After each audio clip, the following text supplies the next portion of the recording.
के साथ बात करना चाहती हूँ। जी जी जी, मैं बिल्कुल बात कर रहा हूँ। कौन बहन कहाँ से कॉल कर रही हैं? अच्छा, मैं आपके पास, मुझे हिंदी नहीं, इतनी उर्दू नहीं आता, मुझे पंजाबी आती है। सॉरी। चलें, आप पंजाबी बात कर लें, जैसे आप कर लें, मैं इंशाल्लाह समझने की कोशिश करूंगा। आप मुझे बताएं आपका नाम क्या है और आपकी उम्र कितनी? मेरा नाम जरीना गिल है, 80 साल की जरीना उम्र गुल। हूँ। कितने साल की हैं? हाँ जी, कितने साल की हैं? 80 साल की, 80 की। अल्हम्दुलिल्लाह। हाँ। और वजन कितना है? वजन 72 है। 72। जल्दी से सवाल कीजिए, 1 मिनट रह गया जी। सवाल क्या है? ऑलराइट।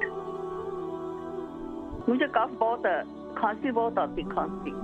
खांसी जो है आपको बलगमी है या खुश्क है? नहीं, बल्कि नहीं, सूखी है। जब मैं सो लेटी थी ना, शाम को या रात को बहुत खांसी जोर से आती है, फिर बैठ जाती हूँ, फिर जोर इतना लगता है। एक दफा तो शुगर है? में ब्लड भी आ गया, खून भी आ गया था नोज में। अच्छा, ये बताएं कि आपको ये खांसी कितना कितना अरसा हो गया? हेलो, कितना अरसे से खांसी है आपको? मैं दिसंबर के महीने हॉस्पिटल गई थी। ठीक है, आप प्रोग्राम देखिए, मैं जिक्र करता हूँ। बहन गुल, उनकी जो है उम्र 81 है, और बल्कि अम्मा जी हैं, और इनका वजन जो है 72 kg है। खुश खांसी है, बहुत ज़्यादा तंग करती है, रात को सो नहीं सकती हैं, और बेचारी खुश खांसी ज़ाहिरी बात है, जब होती है तो इंसान बहुत ज़्यादा तकलीफ में होता है, तो बिल्कुल परेशान होने की जरूरत नहीं है। अगर आपको शुगर है तो कोशिश ये करें कि आप लाजमी तौर पर रात को सोते वक्त और सुबह नहार मुंह आप ले लें 1 चम्मच कलौंजी का तेल, 1 चम्मच जो है आप ले लें शहद, और 1 चम्मच ले लें अदरक का जूस। यानी 1 टीस्पून तीनों चीज लेनी है, अदरक का जूस, कलौंजी का तेल और शहद।